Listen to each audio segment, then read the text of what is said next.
저는 다가오는 성탄절을 기다리면서 성탄절에 오신 우리 예수님을 가장 잘 표현해주는 단어가 뭘까? 그걸 묵상을 해봤습니다.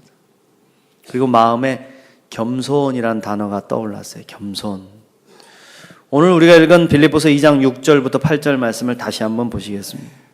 그는 근본 하나님의 본체시나 하나님과 동등됨을 취할 것으로 여기지 아니하시고 오히려 자기를 비워 종의 형체를 가지사 사람들과 같이 되셨고 사람의 모양으로 나타나사 자기를 낮추시고 죽기까지 복종하셨으니 곧 십자가에 죽으심이라 그랬습니다. 할렐루야. 여기서 겸손에 해당하는 모습이 나오죠. 자기를 비우시고 종의 형체를 가지시고 사람들과 같이 되셨고 자기를 낮추셨고 죽기까지 복종하셨다는 겁니다. 여러분 그렇습니다. 우리 예수님은 본래 하나님과 같으신 분이었어요.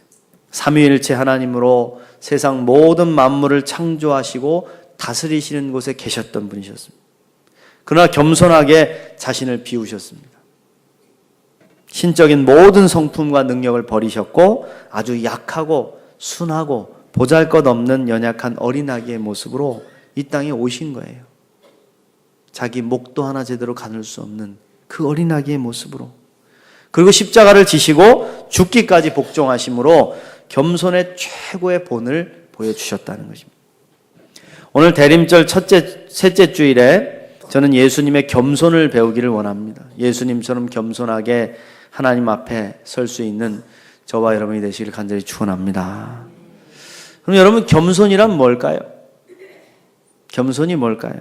우리 기독교인들이 겸손합시다 그러면 자기를 좀 폄하하고 낮추고 얼마나 부족한지를 스스로 말하는 것으로 착각할 때가 많습니다. 자기를 비웃고 자기의 외모와 성격이나 지적 능력을 한없이 부족하다고 비하하는 것, 이거를 겸손이라고 생각합니다. 그러나 이것은 겸손이 아닙니다. 오히려 나 좀 봐주세요, 나는 이렇게 겸손합니다 하고 스스로를 드러내는 것과 다름이 없다.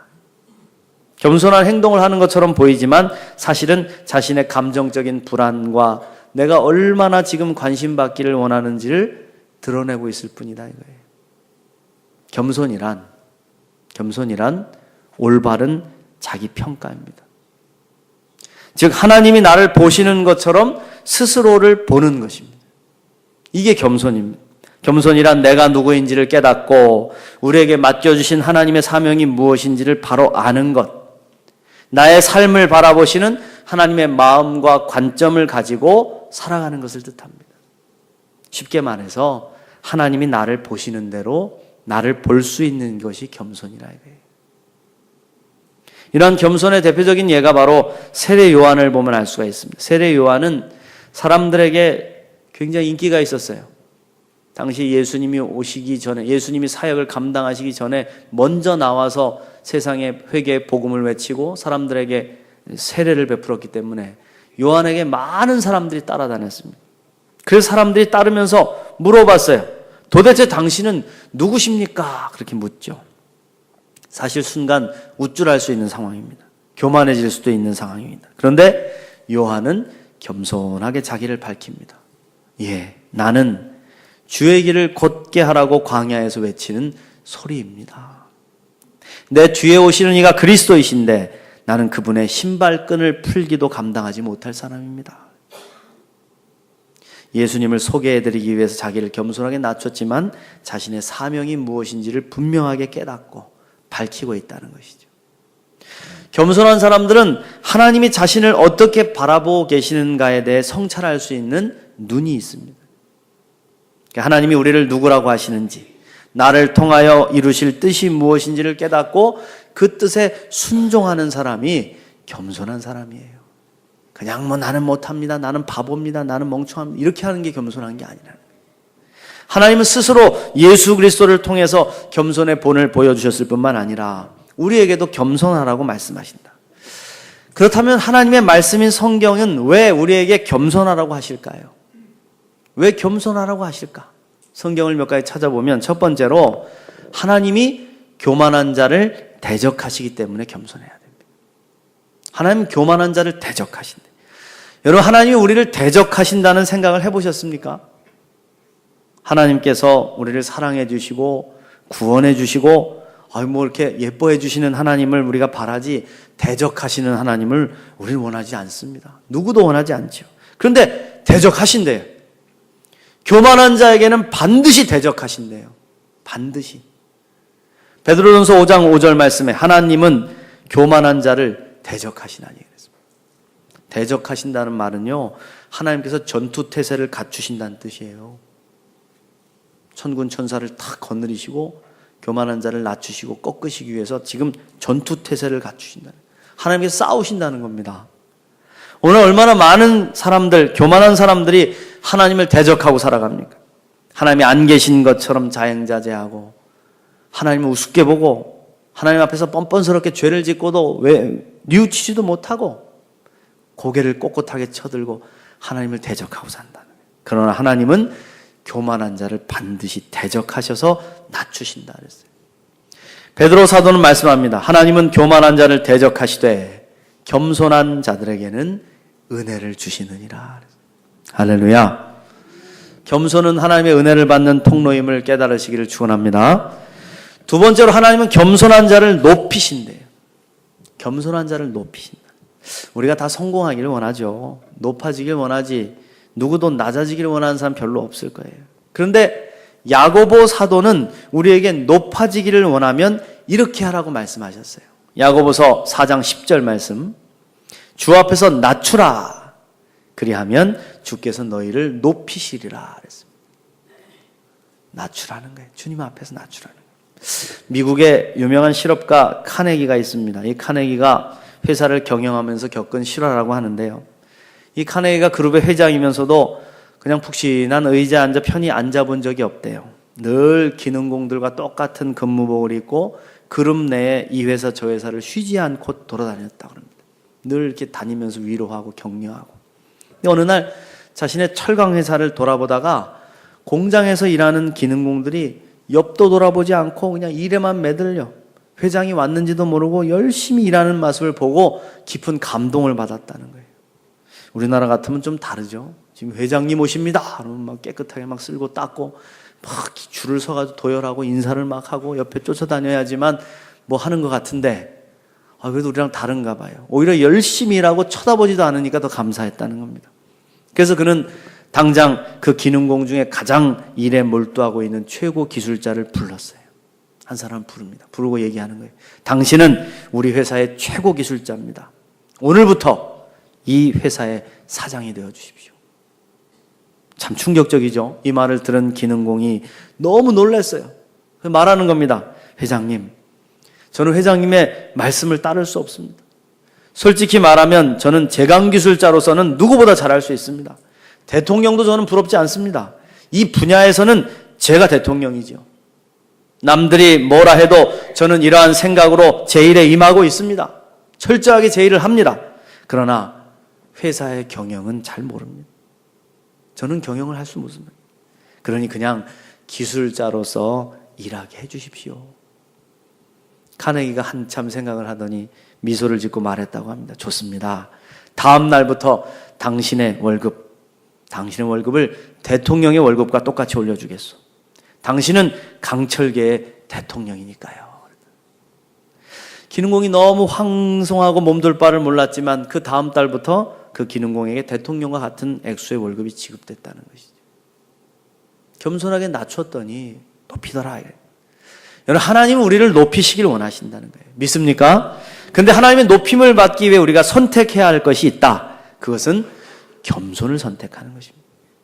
우리가 겸손히 자신을 낮추면 하나님의 때, 하나님의 방법으로 우리를 높여주실 줄 믿습니다. 세 번째로 하나님은 겸손한 자를 인도하신대요. 겸손한 자를 인도하십니다. 우리가 이 험한 세상을 우리 능력으로 살아가기 힘이 들잖아요. 저도 그렇더라고요. 저는 못하겠어요. 이 힘든 세상, 이 험난한 세상, 또 이 힘겨운 성도들을 어떻게 이끌어갈까? 내 힘으로 안 돼. 두렵습니다. 우리 자녀들도 잘 못 키우겠어요. 능력도 부족하고 힘도 없고 지혜도 없어요. 체력도 없습니다. 그래서 우리는 기도하죠. 하나님, 우리를 인도해 주세요. 도와주세요.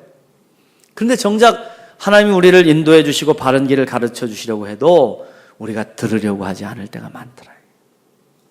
시편 25편 9절 말씀에 겸손한 자를 정의로 지도하시며 겸손한 자에게 그의 도를 가르치시리로다. 할렐루야. 하나님은요, 겸손한 사람들을 인도해 주신대요. 내가 똑똑하다, 내가 잘났다, 내가 능력 있다 그러는 사람들은 그래 네 힘으로 살아라, 네가 잘해봐라 그러신다는 거예요.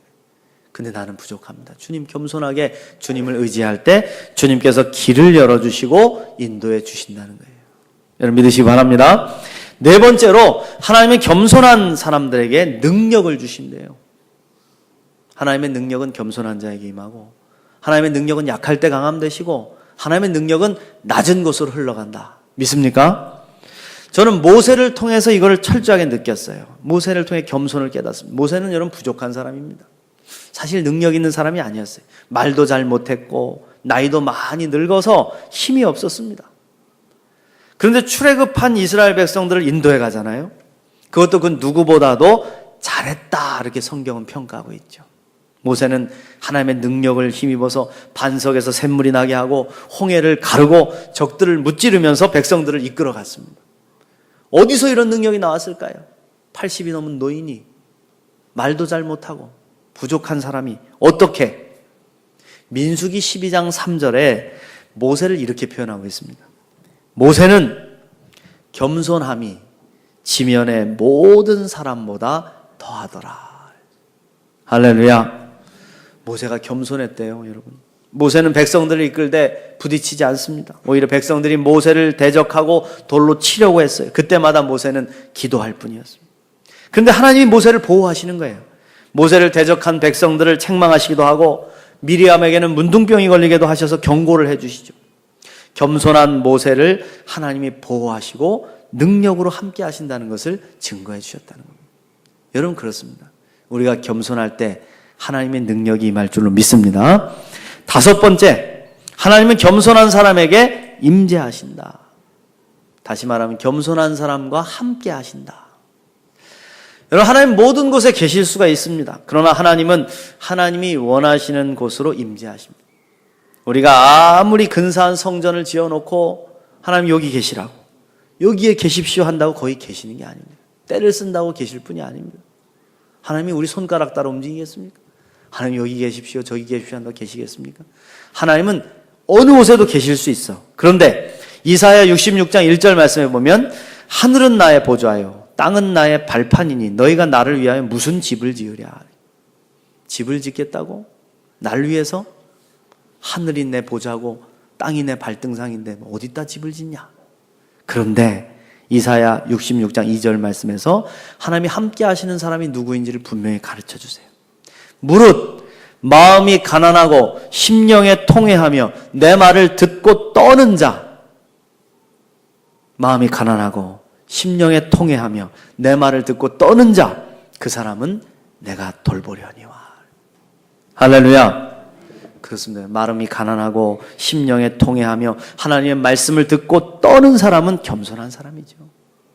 온유한 사람입니다. 이런 사람들을 통해서 하나님은 자신을 드러내시고 함께 하신다고 약속하셨다.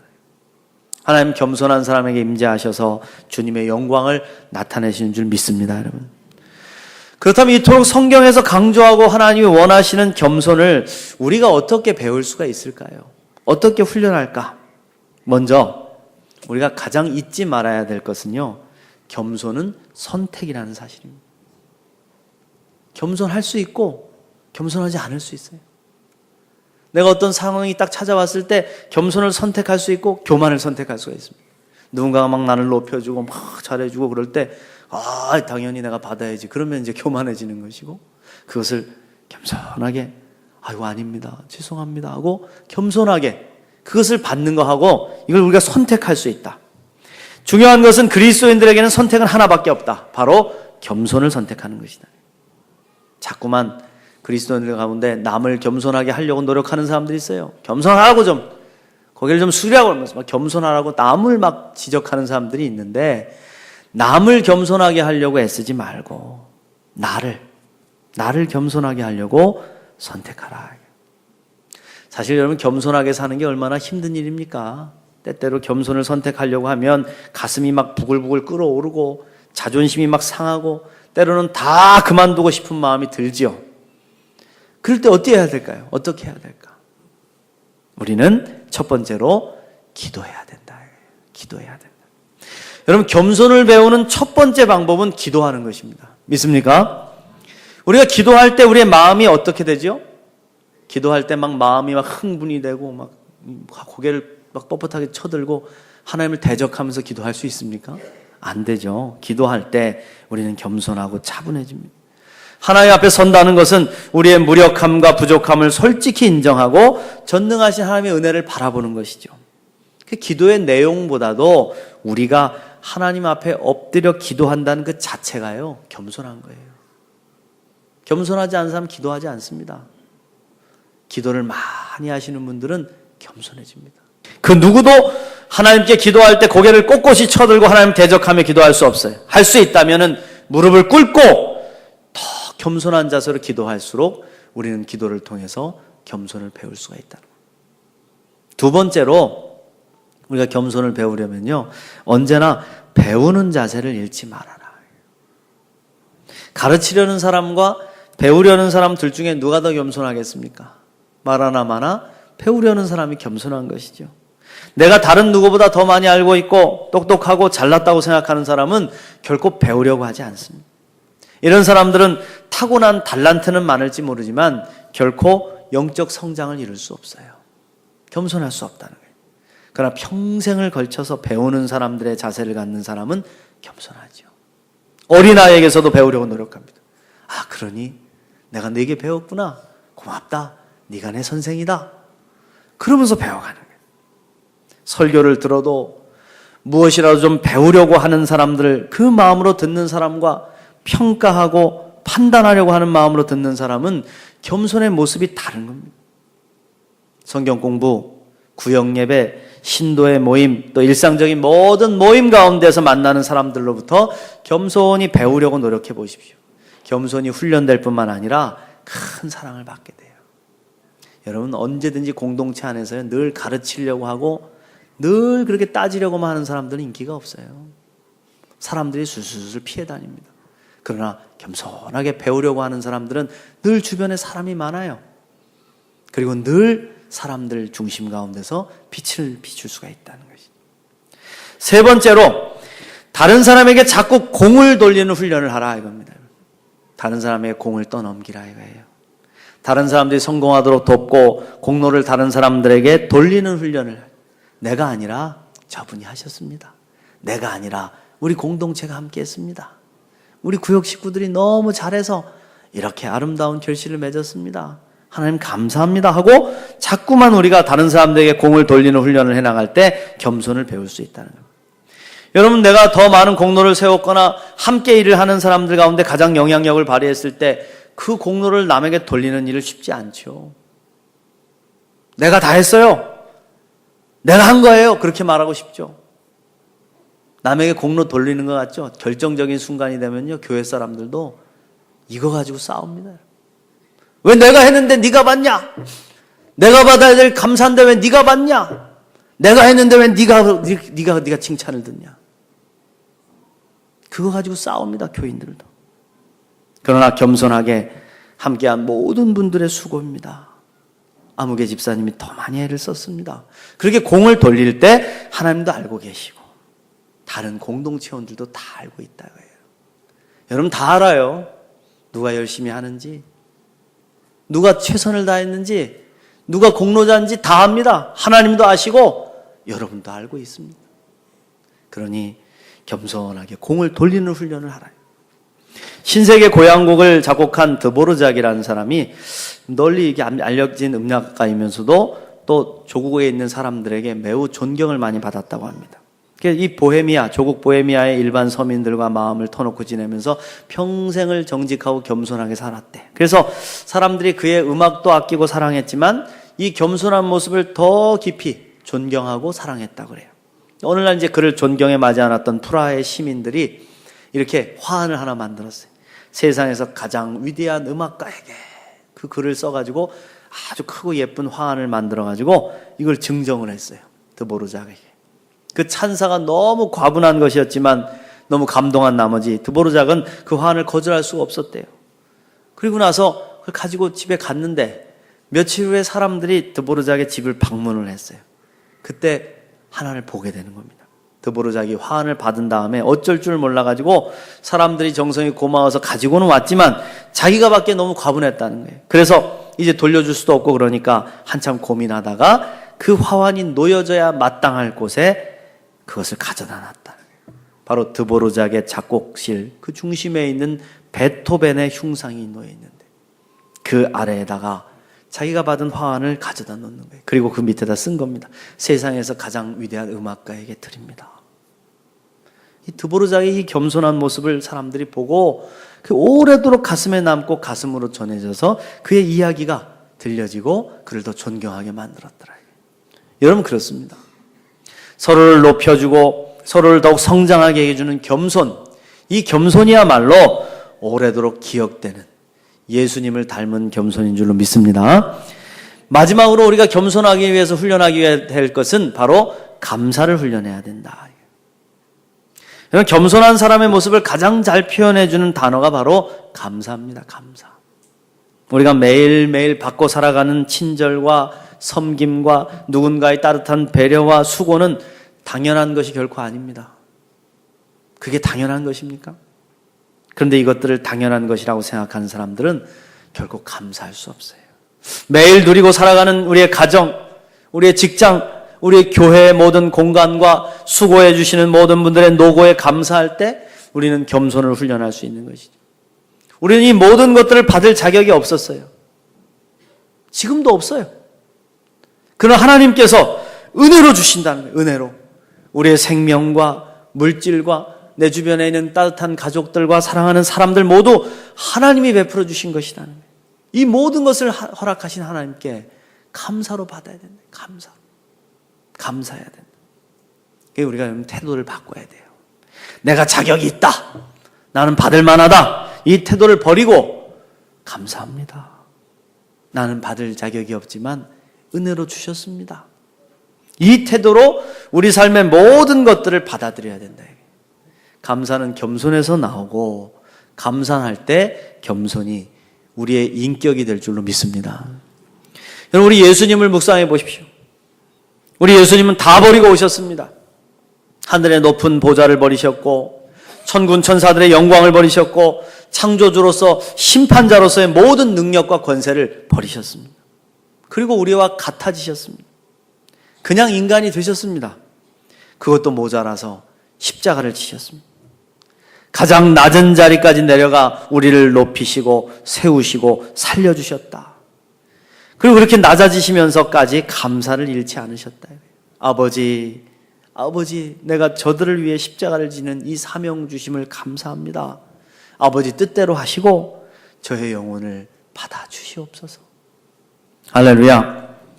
우리 예수님의 삶은요, 겸손으로 시작해서 겸손으로 끝맺은 삶이었다. 하나님은 그런 예수님을 높이셨어요.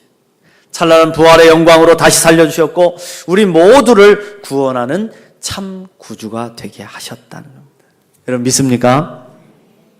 사랑하는 우리 성도 여러분, 대림절입니다. 바쁘고 분주한 연말이지만 우리 마음 중심에 예수님 모시고 좀 예수님 닮아서 우리가 겸손해지기를 소원합니다.